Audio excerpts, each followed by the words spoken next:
নমস্কার বন্ধুরা, মালতী হ্যাংলাসলে তোমাদের সবাইকে স্বাগত। আজকে দারুণ একটা রেসিপি করব। আজকে আমি শোল মাছের তোমাদের একটা রেসিপি করে দেখাবো।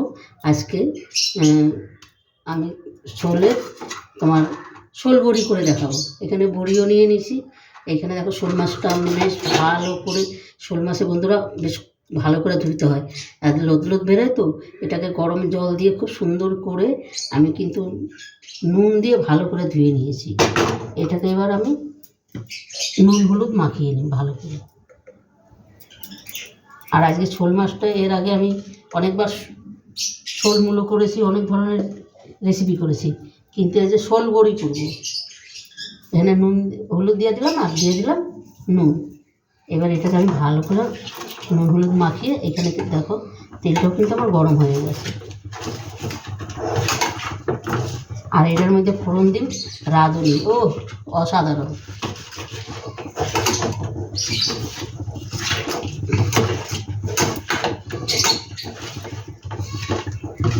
আর আমার এই শীতের দিনে শোল মাছটা খুব ভালো লাগে। শোল মূলোটা তো আমি শীতও করবই। তেলটা কিন্তু বন্ধুরা গরম হয়ে গেছে, তেলটা একটু সাইডের দিকে সরিয়ে নিলাম। এবার মাছগুলো আমি এক এক করে ছেড়ে দেবো।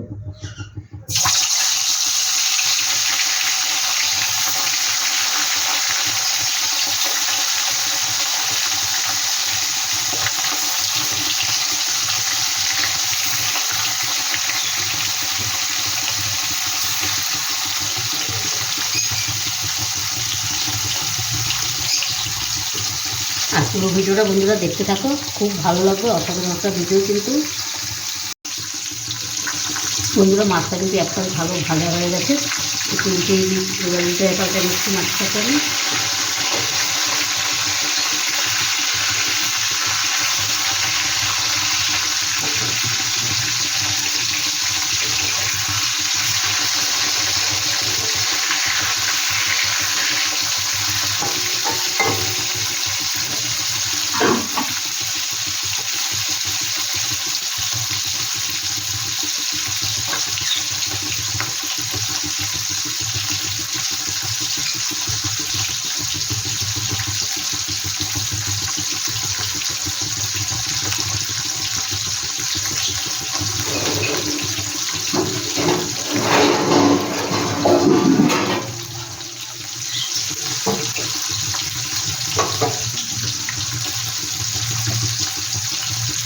আর এই রেসিপিটা খেতে বন্ধুরা অসাধারণ লাগে কিন্তু।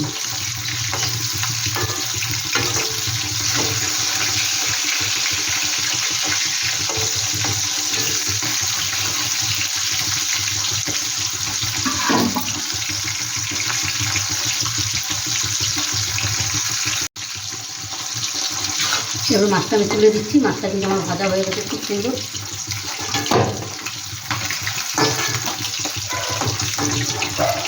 খুব সুন্দর কিন্তু ভাজা হয়ে গেছে মাছগুলো।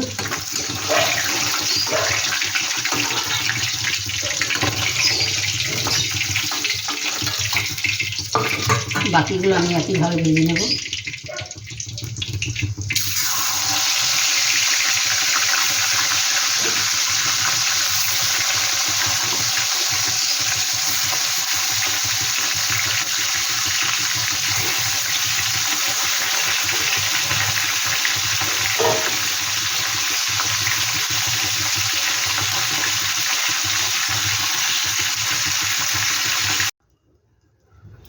মাছগুলো কিন্তু সব ভেজে নিয়েছি। এবার বড়িগুলো আমি একটু ভেজে নেব।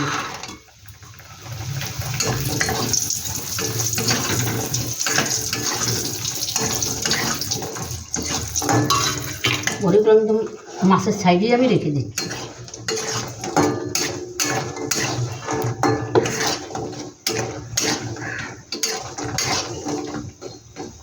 থাক, আলাদাই তুলে রাখতে, প্লেটটাই তুলে দিই।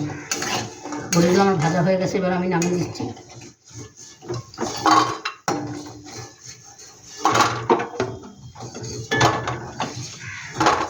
সম্পূর্ণ বড়িগুলো কিন্তু ভাজা হয়ে গেছে, আমি নামিয়ে রাখলাম।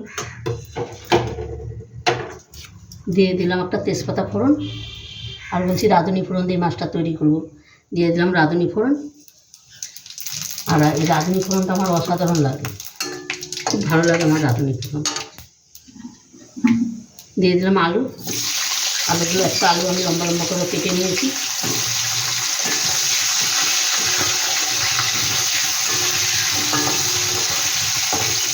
এবারে আলুটা একটু ভেজে নিচ্ছি।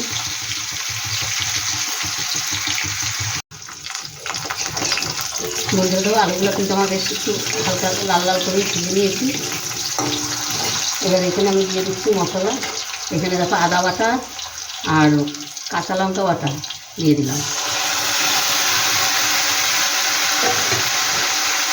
এটা একটু ভেজে নিচ্ছি।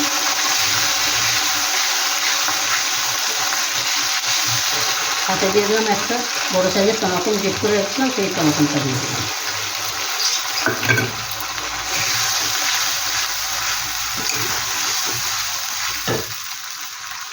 এরপরে এক এক করে মশলাগুলো আমি দিয়ে দেবো। জিরার গুঁড়ো দিয়ে দিলাম, হাফ চামচ ধনিয়ার গুঁড়ো দিয়ে দিলাম, স্বাদ মতন লবণ দিয়ে দিলাম, আন্দাজ মতন লবণ, স্বাদ মতন না আন্দাজ মতন লবণ দিয়ে দিলাম, হলুদ দিয়ে দিলাম, দিয়ে দিচ্ছি কাশ্মীরি লঙ্কার গুঁড়ো কালারের জন্য। বন্ধুরা আমি শুকনো লঙ্কাটা খুবই কম খাই, আমি কাঁচা লঙ্কাটাই বেশি ব্যবহার করি। শুকনো লঙ্কা এমনিও খাওয়া ভালো না, টেস্ট হয়, কালার হয়, কিন্তু কালারের জন্য কাশ্মীরি লঙ্কার গুঁড়ো ঠিক আছে। আর এই সমস্ত শুকনো লঙ্কা দিয়ে তো বাচ্চাদের খাওয়ানো উচিত না। আমি সবসময় এই কালারের জন্য কাশ্মীরি লঙ্কার গুঁড়োটা নিয়ে আসি।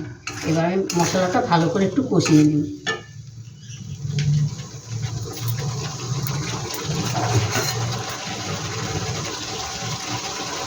এই মশলা একটু হালকা করে সামান্য একটু জল দিয়ে দিলাম।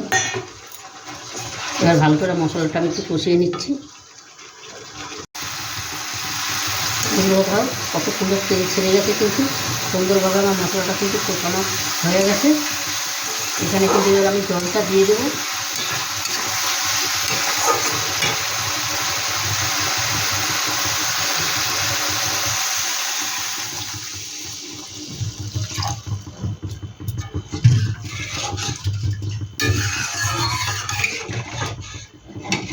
এবার জলটা একটু ফুটতে থাক, তারপরে মাছটা দেবো। বন্ধুরা তো ঝোলটা কিন্তু খুব সুন্দরভাবে আমার ফুটে গেছে, আলুটাও কিন্তু অনেকটা সিদ্ধ হয়ে গেছে। এবার আমি মাছটা দিয়ে দিচ্ছি। মাছগুলো আমি এবার ঝুলে দিয়ে দিচ্ছি। বন্ধুরা রেসিপিটা কেমন লাগলো তোমরা লাইক কমেন্ট শেয়ার করবে। রেসিপিটা ভালো লাগলে আমার চ্যানেলটা সাবস্ক্রাইব করার অনুরোধ রইল। তোমাদের একটা লাইক একটা সাবস্ক্রাইবার কিন্তু আমাদের অনেক দূর আগিয়ে নিয়ে যায় বন্ধুরা। আর এইভাবে একবার এই রাঁধুনি ফোড়ন দিয়ে শোল মাছের রেসিপিটা করে খেয়ে দেখবে, দারুণ দারুণ লাগবে, কিন্তু অসাধারণ লাগে। আর কিন্তু আমার বেশি সময় লাগবে না রান্না করতে, আর 5 মিনিট লাগবে না, 3-4 মিনিট হইলেই কিন্তু রান্নাটা পুরো কমপ্লিট হয়ে যাবে। এটা একদম মাখো মাখো করবো না, তাইলে এটা ভালো লাগবে না। আর তোমরা যদি মনে করো এটার মধ্যে পেঁয়াজ দিতে পারো, কিন্তু আমি পেঁয়াজ দেবো না। আমি আজকে পেঁয়াজ ছাড়া এটা করে দেখলাম, অসাধারণ লাগে খেতে। কিন্তু এটার স্বাদটাই একটা আলাদা একটা স্বাদ হবে। বড়িগুলো দিয়ে দিচ্ছি,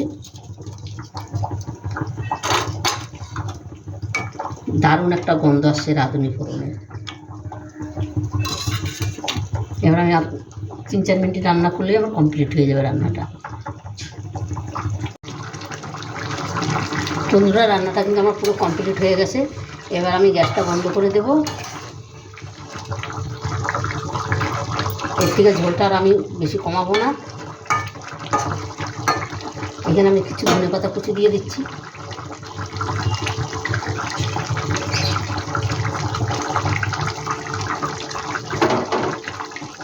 দারুণ লাগছে, দারুণ দারুণ, মানে খাওয়ার আগেই এত সুন্দর একটা টেস্টি গন্ধ আসছে, অসাধারণ। কিন্তু বন্ধুরা আমি বলবো এইভাবে একবার করে খেয়ে দেখবে, দারুণ লাগে কিন্তু। বন্ধুরা রেসিপিটা কেমন লাগলো লাইক কমেন্ট শেয়ার করবে, বেশি বেশি করে শেয়ার করবে। আর ভালো লাগলে প্লিজ আমার চ্যানেলটা একটা সাবস্ক্রাইব করে দেবে, আর বন্ধুদের সাথেও শেয়ার করবে। তাহলে বন্ধুরা রেসিপিটা কেমন লাগলো তোমরা অবশ্যই লাইক কমেন্ট করবে, আর ভালো লাগলে প্লিজ প্লিজ আমার চ্যানেলটা একটা সাবস্ক্রাইব করবে। তবে বন্ধুরা আজকে আসছি, কালকে আবার দেখা হবে নতুন কোনো রেসিপি নিয়ে। তোমরা ভালো থেকো, সুস্থ থেকো, টাটা, বাই বাই।